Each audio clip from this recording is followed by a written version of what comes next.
जाते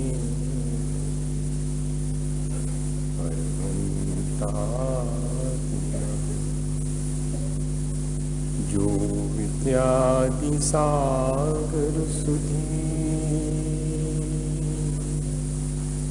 जो विद्यादि सागर सुधी गुरु हैं हितैषी, शुद्धात्म में निरत नित्य हितोपदेश। वे पाक ग्रीष्म ऋतु में जल हैं सयाने,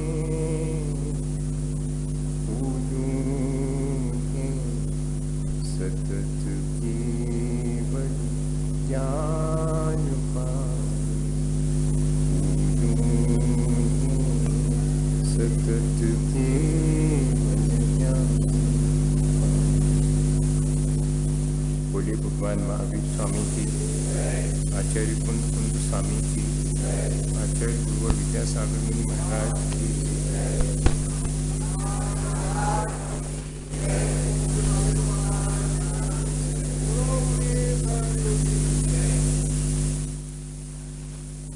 सभी लोग अपने जीवन में अच्छाइयाँ लाना चाहते हैं और अपने जीवन से बुराइयों को दूर करना चाहते हैं,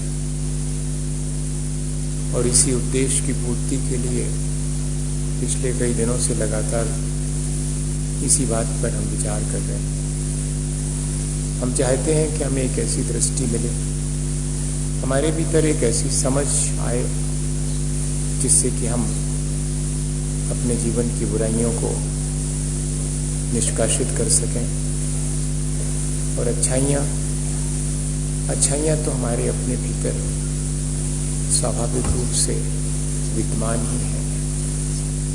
हमें तो सिर्फ बुराइयों को हटाना है ताकि वे जो हमारे भीतर की अच्छाइयाँ हैं वे अपने वास्तविक रूप में प्रकट हो सके। यदि वास्तव में हमें एक ऐसी दृष्टि और समझ पैदा हो जाती है और हम निरंतर अपने भीतर संचित बुराइयों को निकालना शुरू कर देते हैं, तो हमारा जीवन हम स्वयं देखेंगे कि वो निरंतर अच्छा बनता जाता है। कई बार लगता है कि कैसे काल में और कैसा उपादान लेकर के हम आए हैं, जहां हमें बहुत प्रबल आत्म कल्याण के निमित्त तो नहीं मिलते, पर जो भी निमित्त हमें अपने जीवन को अच्छा बनाने के मिलते हैं, उनके मिलने पर भी हम अपने जीवन को अच्छा बनाने का कोई प्रयत्न भी शुरू नहीं कर पाते हैं। काल को क्या दोष दें, अपने ही उपादान की कमजोरी है कि सब कुछ होने के बावजूद भी हम अपने व्यवहार में, हम अपने आचरण में कोई बहुत बड़ा परिवर्तन ला नहीं पाते हैं। चाह करके भी हमारा जीवन जैसा पाप से लिप्त है वैसा ही हम जीने के लिए मजबूर है मानो। रोज विचार भी करते हैं, बाह्य में कुछ क्रियाएं भी करते हैं, लेकिन वह विचार और क्रियाएं दोनों ही हमारे जीवन को पवित्रता की तरफ ले जाने या कि बुराइयों से बचाने में सफल नहीं हो पाती। कारण क्या है? कहीं कोई एक भीतर गहरी मूर्छा है। बाहर बाहर थोड़ी बहुत क्षण भर को जो जागृति आती है वो उस भीतर की मूर्छा को तोड़ नहीं पाती। आचार्य भगवंतों को इस पर आश्चर्य होता है और वे अपना आश्चर्य व्यक्त करते हुए स्वयं लिखते हैं कि जानित जई चिंतित जई जीव जरा मरण भय दुख विशेषु न विरत जई अहो सुबद्धो माया गंठियो। अरे ये जीव जानता है, विचार भी करता है कि यहाँ जन्म मरण और बुढ़ापे के दुखों के अलावा मैंने कौन सा सुख पाया है, इसके बाद भी विषयों से विरक्त नहीं हो पाता, पापों से विरक्त नहीं हो पाता। अहो इदम आश्चर्यम, इसमें आश्चर्य है। और वो कारण क्या है? अहो सुबद्धो माया गंठियो, ये मोह की, ये मिथ्यात्व की ग्रंथि बहुत सुदृढ़ है। ये जो मूर्छा हमारी है वो बहुत गहरी है, जिसमें हम संसार, शरीर और भोगों की वास्तविकता को जान करके भी जागृत नहीं हो पाते हैं। जैसे कि कोई हमें जगाए और हम ना जागें, ऐसी स्थिति भी नहीं है हमारी। हमें तो कोई जगाता है और हम इस धोखे में कि हम जाग गए हैं, फिर भी सोए पड़े रहते हैं। बचपन में करते थे ऐसा कि माँ जगा देती थी और अपन पड़े रहते थे। माँ कहती थी कि उठ गए कि नहीं, तो उठना बात की बात है, जागा तो हूं मैं, उठूंगा नहीं लेकिन तय करके बैठा हूं। जाग जाते हैं हम सच्चे देवगुरु शास्त्र का सानिध्य पाकर के, लेकिन उठ नहीं पाते। इसलिए जागृता उत्तिष्ठ ऐसा लिखा, जागो और जाग करके उठो, तब काम बनेगा। अकेले हम जाग तो जाते हैं, लेकिन हम अपने आचरण को ऊंचा उठाने के लिए कोई प्रयत्न नहीं करते। हम अपनी मूर्छा को तोड़ने के लिए प्रयत्न नहीं करते, वहीं पड़े रहते हैं, तो फिर से मूर्छा आ जाती है, फिर से हम गाफिल हो जाते हैं। एक राग छूटता है, दूसरे राग में उलझ जाते हैं। वीतरागता हमारे जीवन में, जो कि हमारी अपनी स्वाभाविक अवस्था है, उसका एहसास ही नहीं हो पाता। उस मूर्छा के लिए बहुत सहज सा एक उदाहरण आता है कि एक युवक किसी साधु के पास पहुंचा था कि संसार से मुक्त होने का क्या उपाय हो सकता है। अब वो क्या समझाएं। उन्होंने कहा मेरा एक काम करो, तुम थोड़ा सा अपना ध्यान एकाग्र करने की विद्या सीख लो पहले। उसने कहा ठीक है, सिखाइएगा। तो कुछ नहीं करना है, तुम्हें उस गुफा के भीतर जाकर ध्यान लगाना है और निरंतर एक ही विचार करना है कि तुम 12 सिंगा हो गए। बड़ा अजीब है, पशु तो मनुष्य बनने की कोशिश करता है, और ये बाबा जी कह रहे हैं मैं मनुष्य हूं, फिर भी कह रहे हैं कि ऐसा विचार करो कि मैं 12 सिंगा हो गया, बड़े बड़े सींग है मेरे। ठीक है, अब जब बाबा जी कह रहे हैं और वे संसार से मुक्ति का उपाय बताएंगे तो कर लेते हैं उनकी बात।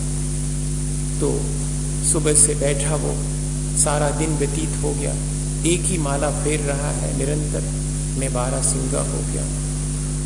सारी रात भी गुजर गई, एक ही विचार चल रहा है। दूसरे दिन भी, और दूसरी रात भी गुजर गई। तीसरे दिन दोपहर में अचानक जो है, और बाबा जी को किसी के कराहने की आवाज सुनाई पड़ी, और वो भी जैसे कोई पशु कराह रहा हो। तो बाबा जी पहुंचे गुफा के द्वार पर, तो देखा कि वो नवयुवक तो ध्यान में लीन है, लेकिन 12 सिंगा के समान आवाज उसकी निकल रही है, और व्यथित होकर के और ऐसे कर रहा है जैसे कि वो निकलना चाहता है और निकल नहीं पा रहा है। वो उसे हिलाते हैं, उसे जगाते हैं, उसका ध्यान टूटता है, तब उससे पूछते हैं कि तुम इतने व्यथित होकर क्यों कराह रहे थे। तो उसने चारों तरफ देख करके कहा कि मैं कुछ भी नहीं समझ पा रहा हूं कि क्या हुआ था, लेकिन मुझे थोड़ा थोड़ा याद आ रहा है कि मुझे ऐसा लगने लगा था कि जैसे मैं 12 सिंगा हो गया हूं और मेरे बहुत बड़े बड़े सींग हो गए हैं। अब जब गुरुजी आवाज देंगे तो इस गुफा के इतने छोटे से द्वार से निकलूंगा कैसे, ये मेरे तो सींग फंस जाएंगे उसमें। तो मैं बड़ा बेचैन हो रहा था, तब शायद हो सकता है कि मेरी कराह निकल गई हो कि क्या करूं, फंस गया हूं इस गुफा के भीतर। आया समझ में?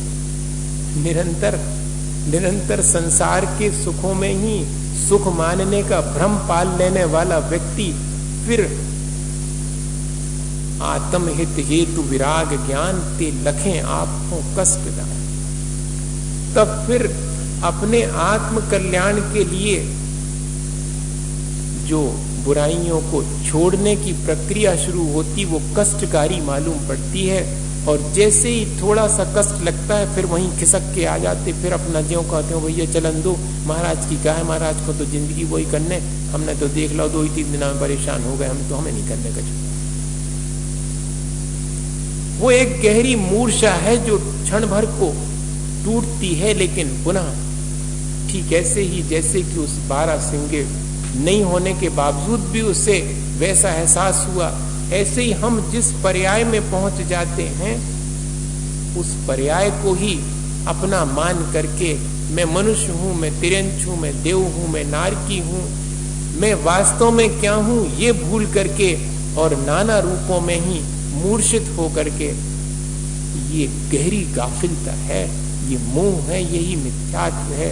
उसी के साथ जो एक रूपता हमारी आ जाती है, हम अपना जीवन उसी में व्यतीत कर लेते। फिर मनुष्य हो गए तो मनुष्य में भी अकेले मनुष्य से थोड़ी काम चलता, फिर मनुष्य में भी मैं किसका माँ हूँ, किसका पिता हूँ, मैं एक बहुत बड़ा साहब हूँ या कि ऑफिसर हूँ।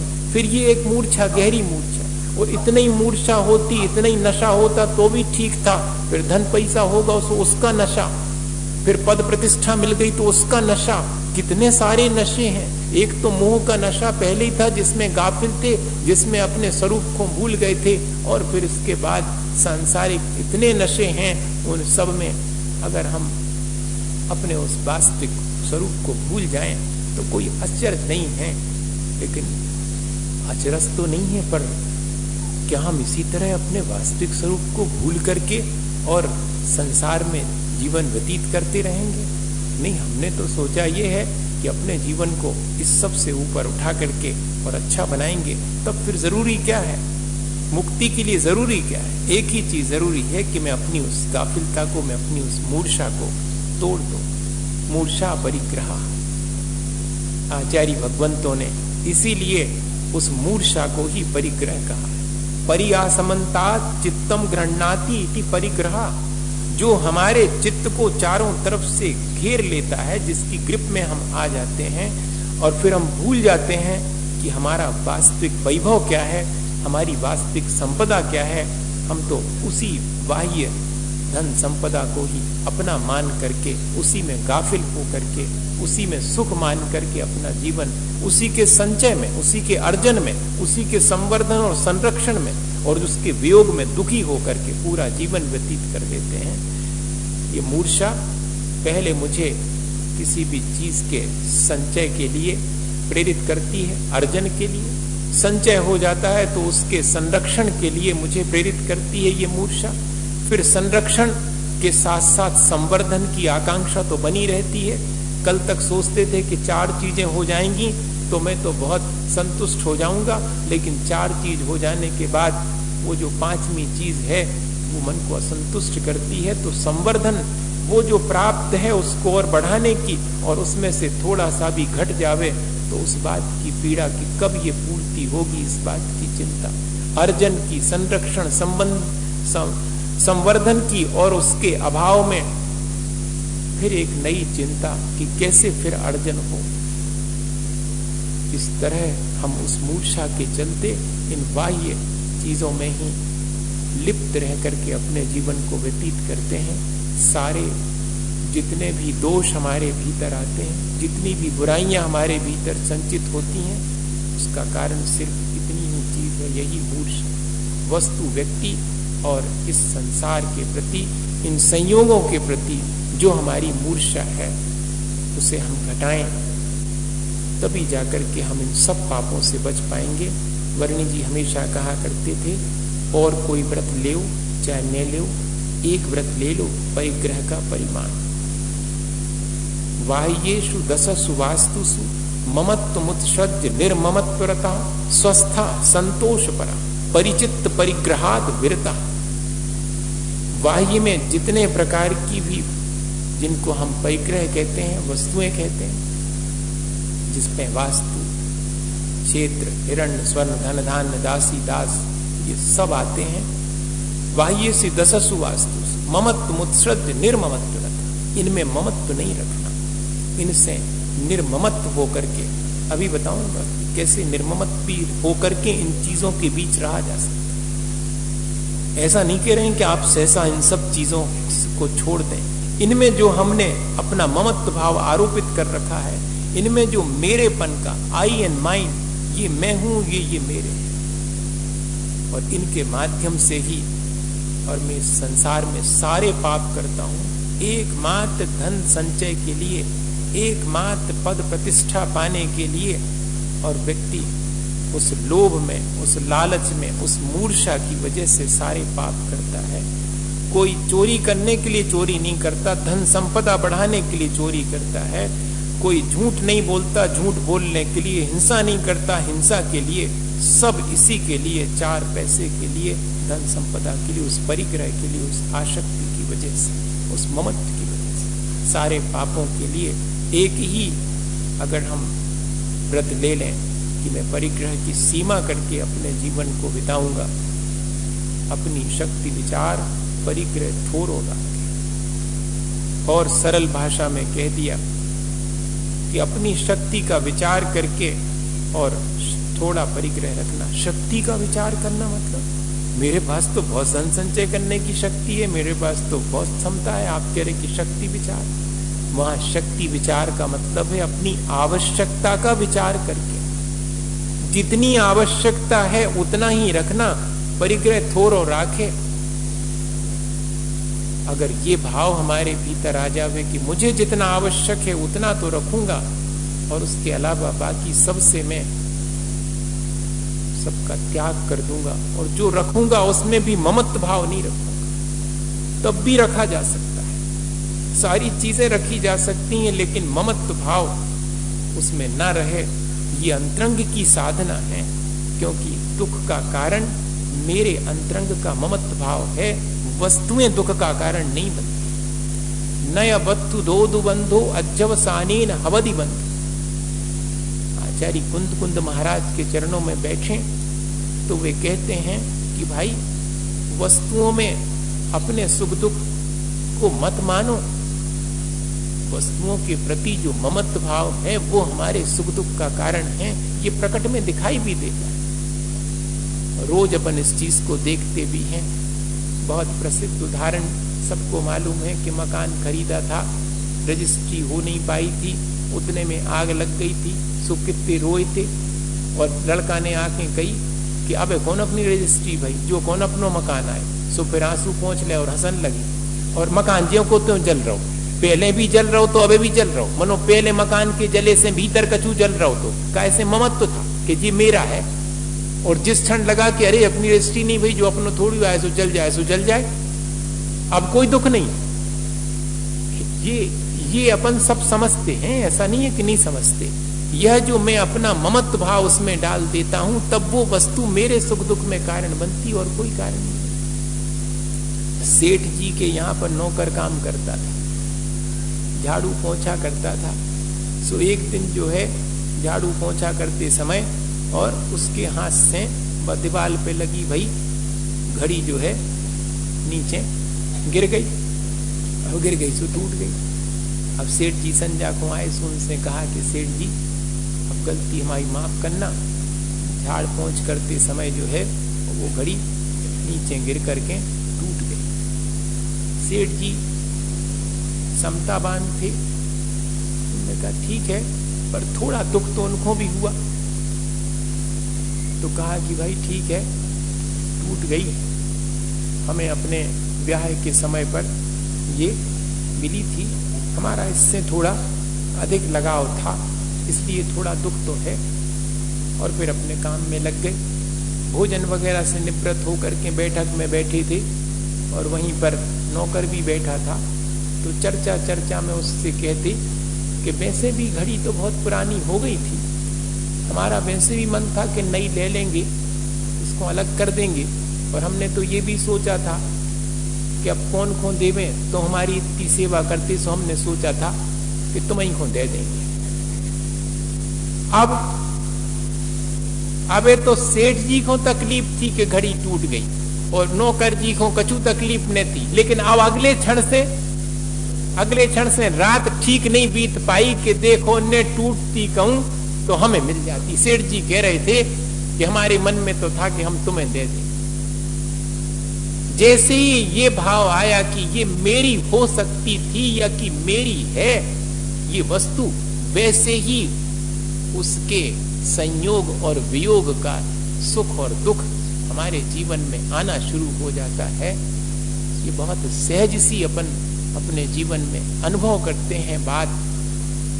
उस ममत्व को अगर हम हटा लें वहां से तो वस्तुएं कभी हमारे सुख दुख में सहायक नहीं होती। वे तो सिर्फ हमारे ममत्व की वजह से, और हमें लगने लगता है कि ये वस्तु सुख में कारण बनती है, ये वस्तु दुख में कारण बनती है। इसीलिए आचार्य भगवंतों ने परिग्रह संचय का नाम नहीं लिखा, मूर्छा का नाम परिग्रह लिखा। जितना ममत्व भाव है, जितनी आसक्ति उतना परिग्रह, जितनी चीजें हैं उतना परिग्रह नहीं। गति शरीर परिग्रह भी मानतो हीना।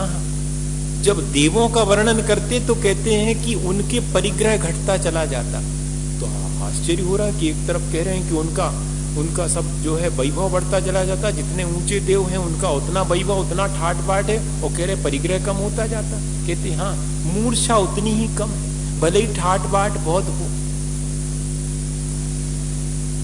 ठीक ऐसा ही हम अपने जीवन में इस भाव को ला सकते हैं कि सारी चीजों के बीच रह करके भी उनसे अलिप्त रहने की साधना कर सकते हैं। विनोबा के आश्रम में एक नियम हर एक को पालन करना पड़ता था कि सारा भोजन करेंगे, उसके बाद में नीम की चटनी खाएं। गांधी जी का प्रयोग था ये, सत्य के प्रयोग में ये चीज थी। सब कुछ खा लिया, उसके बाद में अब बिल्कुल कड़वी चीज वो खाओ खुआओ सब रो, कैसा हो गया। उसके प्रति जो मूर्छा थी वो घटे बिना नहीं रहेगी। जितनी मूर्छा से वो भोजन किया था, जितनी आसक्ति से किया था कि वाह क्या स्वाद है क्या, और फिर उसके बाद में वो चटनी संग खा लिए वो की नीम की, तो क्या हुआ फिर। ये प्रयोग थे, इनके मायने क्या था कि जिन चीजों में मेरी मूर्छा हो सकती है उनसे कैसे मैं अपनी मूर्छा हटाऊं और क्या की घटाऊं, ताकि मैं उन चीजों का सिर्फ उपयोग करूं। बिना ममत्व के भी उपयोग किया जा सकता है। ममत्व पूर्वक तो अपन उपयोग कर ही नहीं पाते वस्तु का। देख लो आप, नए वाले कपड़ा सिलवा के ले आओ, जोन जब तक घरे ने आए थे जब तक आकुलता हती कि आ जावे वे दुकानदार के जब से देखी थी वह डिजाइन, जब से ही मन में हती कि 4 पैसा अपने जुड़ जे हैं सो जा चीज दे ले हैं सो ले लई बनवा भी लई धरी है, अब पहन लो। अबे नहीं, अबे तो वो फंक्शन हुई है जो फंक्शन वो में पहन। हाँ अब बताओ, माने उस चीज का उपयोग नहीं कर सकते जिस चीज में भारी ममत्व है, जी अत्यंत आसक्ति है जिस वजह से उसका उपयोग नहीं कर रहे, रखे हैं भंडरिया में समार के, हाँ कि खराब नहीं हो जाए। और पहन के भी आएंगे, पहली बार पहन के आएंगे तो आजू बाजू देखते रहेंगे कि कोई देख रहा हो कि नहीं देख रहा हो, और नीचे साफ सुथरो है कि नहीं बैठे। माने अपन को धक्का लग जाए तो लग जाए, बुस्सट को धक्का नहीं लगे, ऐसा भाव रहता उस समय। आप विचार करके देख लेना, हम झूठी कह रहे हो तो पकड़ लेना। कैसा अपना मन, माने मन की ये माने परिणति देखो, है तो सहज सी बात, लेकिन मन की कैसी विचित्र गति है कि बड़ा आश्चर्य होता है जब ज्ञानी की तरह अपन इसको देखते हैं। अज्ञानी को तो पता ही नहीं लगता कि ऐसा हो रहा। जब विज्ञानी की दृष्टि से देखते तो सहज भाव से लगने लगता, हंसी आ जाती, करे देखो कैसा व्यवहार है मेरा, इतनी छोटी सी चीज कितने संभाल करके मैं रखी हूं, क्या होने वाला, एक दिन यही पुरानी हो जाएगी, फेंकने लायक हो जाएगी। आज जिसको मैं संभाल के रखा हूं, व्यर्थ ही मैं इसमें आसक्त होकर के अभी इसमें सुख मानता हूं, कल के दिन ये चीज खराब हो जाएगी, मेरे से विलग हो जाएगी तो दुखी होऊंगा, मैं व्यर्थ ही सुख दुख का उपाय अपने हाथ से कर रहा हूं। अरे ये हंसी आएगी इस पर, वैसे नहीं आती। इतना विचार जो है, हम तो पहले अपने जीवन की बता रहे कि मताई ने 4 चीजें परसी, सब सुजा रोटी है, जा दाल है, जा और रसगुल्ला भी परसी। हाँ, बहुत प्रिय थे तो सबसे पहले बेई छोड़े हमने। हाँ नहीं, उसमें तो क्या बात है, उसमें अपने कोई छुपी हुई चीज थोड़ी, अपने भीतर की कमजोरी निकालने का ही तो अवसर है मिला, और क्या। सबके भीतर है, उसके भीतर कौन सी होगी। किसी को मिर्ची की शौक होवे तो वो के बिना नहीं भोजन चलता जी। सबकी अपनी अपनी आसक्ति है, इसमें क्या कोई छुपा के चलता है। मैं छुपाना जानता, जग मुझे साधु समझता। आज के समय में तो क्या है, हाँ शत्रु मेरा बन गया है छल रहित व्यवहार मेरा। अगर मैं निश्चल होकर के अपने भीतर की कमजोरियों को एनालाइज करने लगूं तो लोग कहेंगे रे जी कैसे है, और अगर मैं छुपाए रहूं और भीतर भीतर सब रखे रहूं तो साधु कहलाऊं। मैं बहुत ऐसा ही बोलता हूँ सीधा सीधा। अपन सबके साथ यही है, ऐसी मायाचारी से बचना चाहिए। जो अपने भीतर है ठीक है, मुझे उसको निकालना है। मेरी कमजोरी है, सुखा करते थे सबरो भोजन, आप तो नहीं करत हुई, आप हम तो जैसे थे सो थे। अब वैसे और कई जने भी कहो मिल जाए कि हम तो ही करते हैं ऐसी बात में। क्या करते अपन, छोटे बच्चे तो करते ही हैं बचपन में, पहले सब चीजें खा ले हैं, मनो भी रसगुल्ला पहले नहीं, सब खाने के बाद फिर धीरे से, और फिर वे भी कब है जब दूसरे छोटे भैया ने या बहन ने अपने खा लाए, फिर वो के बाद वो को दिखा दिखा के कि देखो हमारे पास अभी रखी जी, क्या चीज है जी, कितनी मूर्छा है उस चीज के प्रति, उसका उपयोग नहीं करने देगी मूर्छा में, ये कह रहा हूं। जिसकी जितनी आसक्ति है वो उपयोग नहीं कर सकता, उपयोग करने वाला तो उसको पहले मूर्छा से तोड़ेगा। दान इत्यादि देना ही वास्तव में उपयोग है वस्तु का।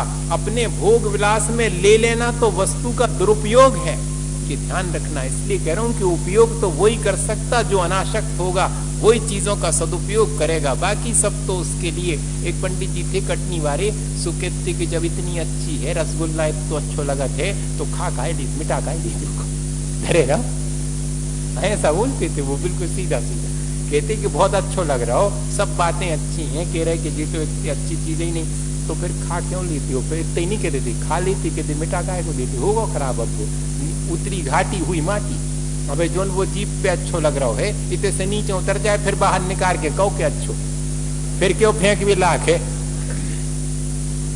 ये क्षण के अंदर जो है जिस चीज में अभी मुझे अच्छा मालूम पड़ता था, अगले क्षण वह ही छूने के योग नहीं रही।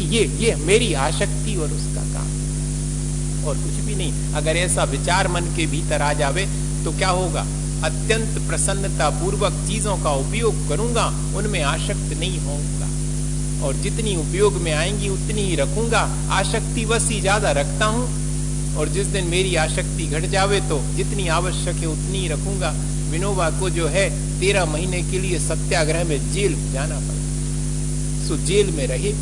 अब जेल में क्या मिलता है, भले अच्छे कैदी थे, वो सत्याग्रही थे। भारत जब उस समय स्वतंत्र नहीं हुआ था 1945 के अंदर, तब जो है 13 महीने तक क्या मिला, एक बिछाने के लिए कंबल, वही ओढ़ लो वही बिछा लो, और एक लोटा पानी पीने के लिए, एक अपने दैनिक कार्यों के लिए।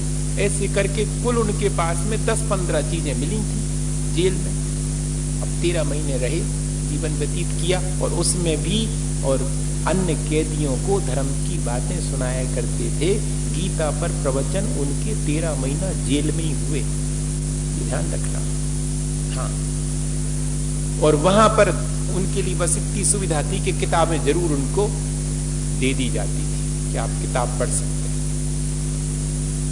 कहते थे कि अच्छा हुआ जेल में हमारे चिट्ठी वगैरह बाहर भेजने का निषेध है, और अच्छा रहा, सबसे संपर्क भी दूर।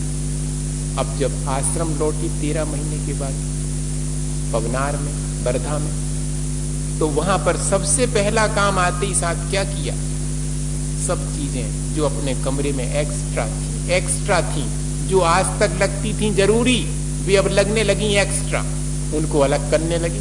उतनी चीजें रख ली जितनी जेल में थी, लोगों ने कहा बाबा अब तो जेल से आप आश्रम में आ गए हो, अब क्या भूल गए आप कि जेल में हो?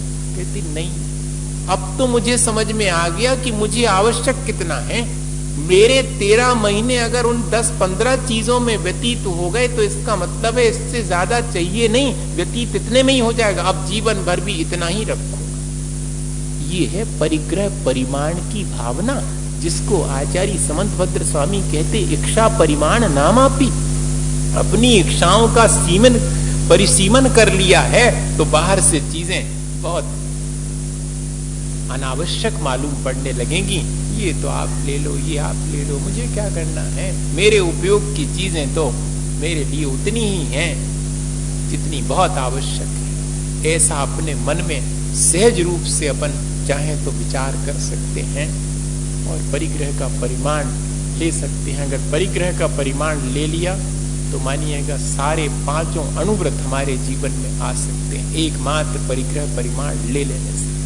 थोड़ी हिम्मत करनी चाहिए, नहीं तो अनंत है इच्छाएं भैया, कभी पूरी नहीं होगी। कितना धन संपत्ति हो जावे कभी पूरी नहीं होगी। कोटे गांव के एक व्यक्ति सुनाते थे, कहते बंटवारा भाव तो भैयों को सो हमें दुकान मिली थी और 65 रुपया की सिलक मिली थी। सिलक मतलब क्या कहते उसको? हाँ, पूंजी उतनी हती। उसमें जो है फिर दुकान अपनी शुरू करी, कुछ नहीं मिला था, ये सोच करके कि कुछ नहीं मिला ऐसा लगता था। दुकान चल पड़ी। अब कहते हैं कि अब मुश्किल हो गई, अब तो मैं दुकान पर पैसा कमाने वाली मशीन हूं, मैं आदमी नहीं रह गया, ऐसा बोलते। अब धर्म ध्यान करने के लिए मेरे पास वक्त नहीं है। इतनी अधिक लोलुपता धीरे धीरे, पहले जब काम 65 रुपए में भी चलता था, आज 65 लाख रुपए में भी नहीं चलता। फिर भी लगता है कि और होते तो अच्छा है। लेकिन उन्होंने उसी क्षण एक नियम ले लिया, सबसे बड़ा नियम, मैं तो उसको बड़ा नियम मानता हूं कि या तो दान बोलेंगे नहीं, और अगर दान देंगे तो उसी क्षण दे देंगे। सभा में जाते हैं और जितनी धनराशि सोच के गए हैं इतनी देनी है, उतनी पॉकेट में रख के ले जाते हैं। 1 लाख 2 लाख भी देना है तो पॉकेट में रखे रहेंगे 2 लाख रुपए, चेक बना करके कि ये है 2 लाख रुपए, और आज अनाउंस जब भी होगा तो उसमें कोई बोली वगैरह होगी तो ले लेंगे, नहीं होगी तो ऐसे भी मुझे देना है सो दे करके, उसी क्षण दे करके। उनके नियम बना हुआ है कि जो दान बोला जाएगा घर में किसी के द्वारा, वो शाम तक घर से बाहर हो जाना चाहिए। एक रात हमारे पास रखा रहेगा, परिस्थिति बस अगर कभी रखना पड़े तो उसका जितना ब्याज लगता है वो उसमें जोड़ करके दूंगा। ये है ममत्व कम करने का एक उपाय। वरना तो दी हुई दान राशि में भी ममत्व भाव जागृत हो जाता है। दे देंगे, दी हुई चीज, छोड़ी हुई चीज, त्यागी हुई चीज में भी आसक्ति छोड़ पाना बहुत कठिन होता। चीज का त्याग करना बहुत आसान, लेकिन चीज में जो अपनी आसक्ति हमने जोड़ रखी उसको घटाना, उस पे जोर है आचार्य भगवंतों का कि आप छोड़ो चीजें भले ही, लेकिन भीतर की आसक्ति, हमने इतने पैसा को दान दो, अबे दो नहीं है, अबे भीतरे धरे हो, अबे तुम्हें ख्याल है कि 10 लाख देते भी 10 लाख अबे भीतर से नहीं गए, अकेले दए हैं बाहर। हाँ, बहुत कठिन है ये और आसान भी है। अगर किसी का ममत्व छूट जावे तो बहुत आसान है। फिर दूसरी बार कोई पूछेगा आपने कितने दए थे, हमें ख्याल नहीं, दए होंगे वो दिए थे ये भी ख्याल नहीं, अभी आपको कितने चाहिए ये ले वो, वे भूल जाओ कि 10 दए थे कि 25 दए थे कि पटिया पे लिखने हैं कि दुनिया भर की बात, कोई आवश्यकता नहीं कि हमारा नाम बोला जाए। ये सब चीजें जो है मेरी आसक्ति को ही प्रकट करने वाली हैं और कुछ नहीं। त्यागी हुई चीज में भी मैं आसक्त हूं, अभी तो त्याग करने के लिए तो आसक्ति घटाना ही बहुत कठिन। इसीलिए परिग्रह परिमाण कर लेने वाला ही आसानी से दान और त्याग इत्यादि कर सकता, अपनी मूर्छा को घटा सकता है। जिसने अपनी सीमा कर ली कि भाई मुझे तो इतने ही में काम चल रहा है, इससे ज्यादा होगा तो मेरा है ही नहीं, मैं दूसरे को सहज रूप से दे दूंगा, मुझे उसके प्रति आसक्ति भी नहीं, क्योंकि मेरा तो कुछ घाटा नहीं। मैंने अगर 10 लाख रुपए की सीमा रख रखी है और मेरे पास 10 लाख से जहां ज्यादा हुए मेरे है ही नहीं, दूसरे को दो, तो फिर दूसरे को दो तो ये थोड़ी कह पाएंगे कि हम आए हमने दे। अब जो हम आया ही नहीं, हमारे तो 10 लाख से ज्यादा एक धेला हमारा नहीं है, तो मैं क्या बोलने की आवश्यकता है कि हमने दे। ये बहुत कठिन है, हाँ बहुत कठिन है, लेकिन धीरे धीरे शुरू करना पड़ेगा ये नाम वाली प्रवृत्ति। हाँ कि ये मेरा नाम, और देखना आप मजा देखना इसका, मैंने दान दूसरे ने दिया और जो उस दान राशि को अपने पास रखता है वो भी वो के ऊपर फन फैला के बैठता खर्चा करते समय। हाँ ध्यान रखना, ट्रस्टीशिप भी ऑनरशिप हो जाती। ट्रस्टीशिप के मायने था परिग्रह परिमाण, यानी हम उस सार्वजनिक संपदा के सिर्फ संरक्षक हैं, मालिक नहीं है। लेकिन जब दान की राशि आती उस पर भी हम मालिक होकर के बैठ जाते, हमारे हिसाब से चलना, जी ज्यादा ऐसे मत करना, जी ऐसे मत करना, हम जैसा बताएंगे उतना ही करना, तो आप मालिक हो गए उसके। जिसने दान दिया था उसने तो एक तरफ से उठा करके दे दिया था कि जिस तरह से भी करना आप करना, लेकिन अब हम उसको मैनेज करेंगे। तो मैनेज करते समय अपव्यय नहीं करना ये तो ठीक है, लेकिन व्यय ही नहीं करना, ये मेरी आसक्ति, ये मेरी ऑनरशिप का प्रतीक है, ये ट्रस्टीशिप नहीं है। आज जितने भी ट्रस्ट बने हैं वो ट्रस्ट नहीं है, वो ऑनरशिप हो गई। देखा जाए जो दान की राशि है उस पर भी मेरी मालकियत। सोचिए आप, एक तो ये कहने का आचार्यों का ये था कि अपने घर में जिस पे मालकियत मान रखी है उसकी भी ट्रस्टीशिप मान के चलो कि हम तो अकेले उस धन राशि के संरक्षक हैं, हम थोड़ू मालिक हैं उसके। मालिक तो वो है जो दूसरे को दे सके, हाँ जो उसको माने तिजोरी में धरे और वो की चौकीदारी करे। वो चौकीदार कहा है कि मालिक कहा है, बताओ आप बताओ। नहीं हम कचू झूठी कह रहे हो तो बता, चौकीदारी तो कर रहे, 3 दफे वो को हिला के देख के खुली तो नहीं है, तारे को 3 दफे और लटक जाए वही पे कहो, हाँ कि खुलो तो नहीं है, खुल तो नहीं जे। और फिर बीच बीच में रात के उठ करके और 4 दफे देखेंगे खटका हुआ और देखा इनने, तो ये गुलामी तो कहलाएगी। मालिक थोड़ी, मालिक तो वो है जो कि प्रसन्नता से दे करके प्रसन्न हो तो समझना मालिक, और जो ग्रहण कर करके प्रसन्न है, देने की दार में उसको रोना आता है तो समझना वो गुलाम है, मालिक नहीं हो सकता। ये भाव हमारे भीतर कैसे पड़े हुए हैं ये विचार करना, ये हमारी आसक्ति क्या क्या खेल खिलाती हमारे अपने जीवन में। और इसको एक बार जिसने समझ लिया वो इससे आसानी से जो है ऊपर उठ करके जीवन का आनंद ले सकता है। भैया अपार वैभव के बीच भी अनासक्त होकर के और रहा जा सकता है, और दाम बिना निर्धन दुखी, और 4 पैसा न हो और आसक्ति भारी हो तो भी दुख है। और जिनके पास अपार संपत्ति है लेकिन तृष्णा नहीं गई है तो वे भी दुखी, कछु ऐसा नहीं है कि वे भी सुखी। 4 पैसा जिसके पास नहीं वो इस बात से दुखी है कि और होते, और जो उनके पास बहुत है वो ये बात से दुखी है कि इतने थोड़े से। अब बताओ, there are 2 tragedies in the life. वो कहते कि 2 ही दुखद घटनाएं जीवन में होती हैं। एक तो ये कि जब हमारी चाहिए हुई चीज हमें नहीं मिलती तो ये दुखद घटना है, और दूसरी जो हमें चाहिए हुई चीज थी वो मिल जाती है, ये और बड़ी दुखद घटना है। क्योंकि चाहिए हुई चीज मिल जाने के बाद फिर उसमें आनंद नहीं आता, फिर वो जो नहीं मिली है उसमें आनंद आने लगता। हाँ माने जिस चीज को हमने चाहा वो मिल जाए उसमें आनंद अब नहीं आएगा मिलने की बात। जब तक नहीं मिली थी तब तक आनंद आ रहा था उसमें कि जब मिल जाती बहुत आनंद देने वाली है, मिल गई, अब मिल गई सो कछु आनंद नहीं, एक तरफी डरी है। अब तो आनंद दूसरे में आ रहा हो, बा वाली चीज उसमें बहुत आनंद, जा तो है ही अपने पास बा वाली चीज। ये अपन इतनी छोटी सी चीज अगर समझ लेवें और इस आसक्ति को घटा देवें तो अपने जीवन में ये 5 पापों से और इन बुराइयों से बचने का रास्ता बहुत सहज हो सकता है। थोड़ा सा विचार करिएगा। एक आनंद श्रेष्ठ जी का उदाहरण आता है, एक और पहले वो उदाहरण दे दूं। इंद्रनंदी जी महाराज हमें मिले थे पथरिया में, हम सब महाराज थे उस समय, तो वो अभी कहाँ चतुर्मास कर रहे, कल उनकी पत्रिका भी आई थी, मैं उनको देख करके प्रसन्न हुआ। उनने जब आचार्य श्री जो है उनके गाँव में गए थे राजस्थान में, अब वो गाँव का नाम तो मुझे याद नहीं है, वहीं महावीर जी के आसपास कहीं पर है भरतपुर की, तो उनने मुझे सुनाया था कि महाराज, आचार्य महाराज हमारे गांव से निकले, उनके दर्शन करके हमें बड़ी प्रसन्नता हुई, उनकी वितरागता देख करके हमारे मन में भी बड़ी विरक्ति आई और हमने बहुत अपना जीवन गरीबी में व्यतीत किया और हमारी दुकान छोटी सी थी, हम उसी पे बैठते थे, चलाते थे दुकान। मन में ये भाव आया कि अब 55 साल की उम्र तो हो ही गई, अब कितना कमाएंगे। 50-60 हजार रुपया की पूंजी थी, थोड़ा सामान था, सबरों मिला के 80 हजार रुपया को हुई है सब। तो कहने हमने सोची कि एक पेटी हो जाए कहूँ तो हम तो मुनि बन जाए। एक पेटी मतलब 1 लाख।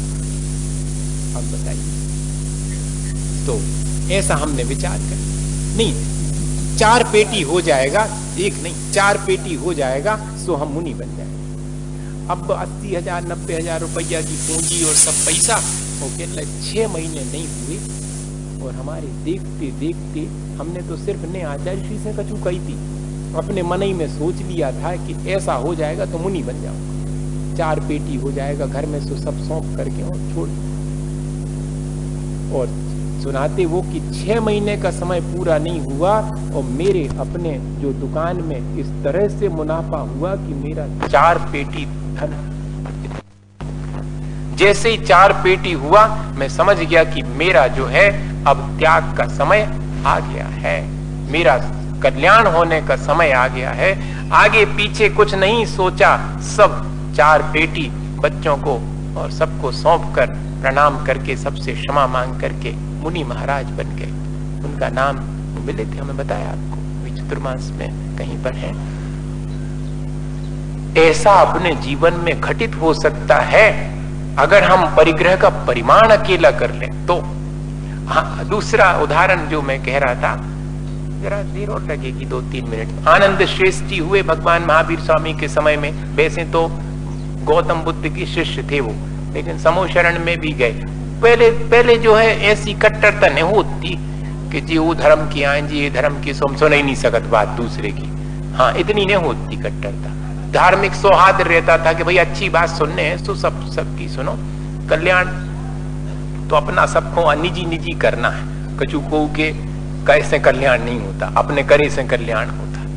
तो चले गए आनंद श्रेष्ठ जी समूह शरण में, वहां पर जो है परिग्रह परिमाण पर व्याख्या हो रही थी। उसको सुनकर के इनके मन में भी वैराग आ गया। तो कहते हैं कि भगवान से कहा कि भगवान ऐसा श्वेतांबर साहित्य में, और ये घटना बहुत प्रसिद्धि से लिखी हुई है, वहीं से बता रहा हूं आपको, नहीं तो आप कौन आगम ग्रंथ में ढूंढने लगो कि जो कहाँ लिखी, कौन सी सुना गए थे महाराज जी, कहाँ मिले वर्तमान युग में मिलेगी नहीं हो सकता। अब उनने क्या संकल्प किया कि मैं, हे भगवान, उनके हीरे जवाहरात की जहाज जाती थी, एक्सपोर्ट होता था, हीरे जवाहरात के व्यापारी थे।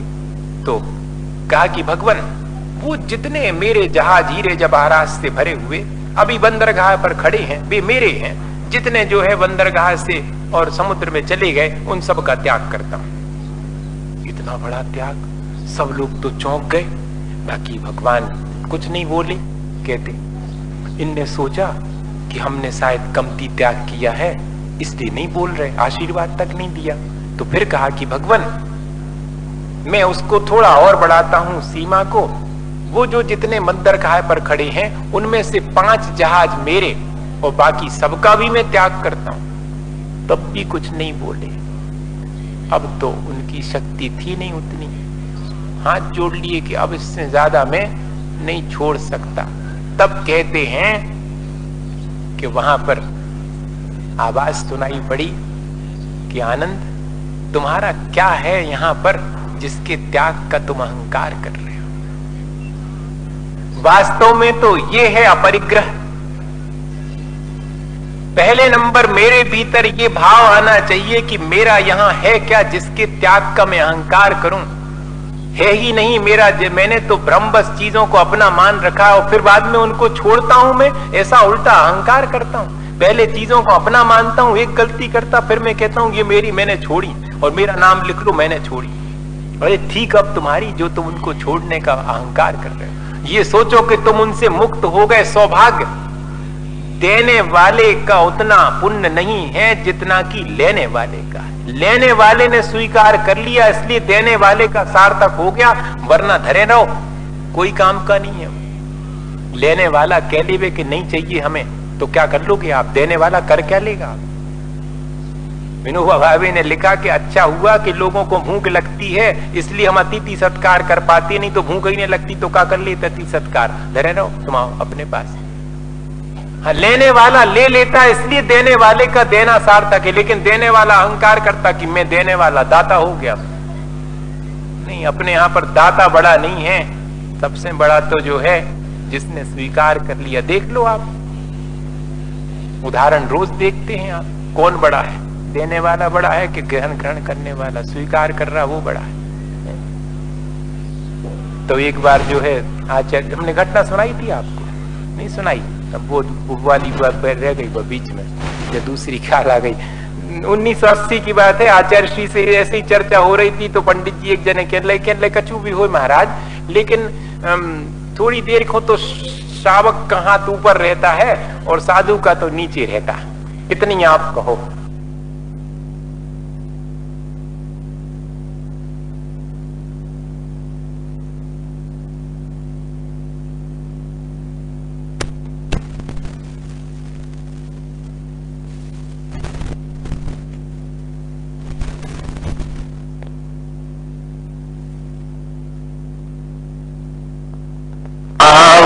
शिव के निष्कंटक बच में विषकंटक होता।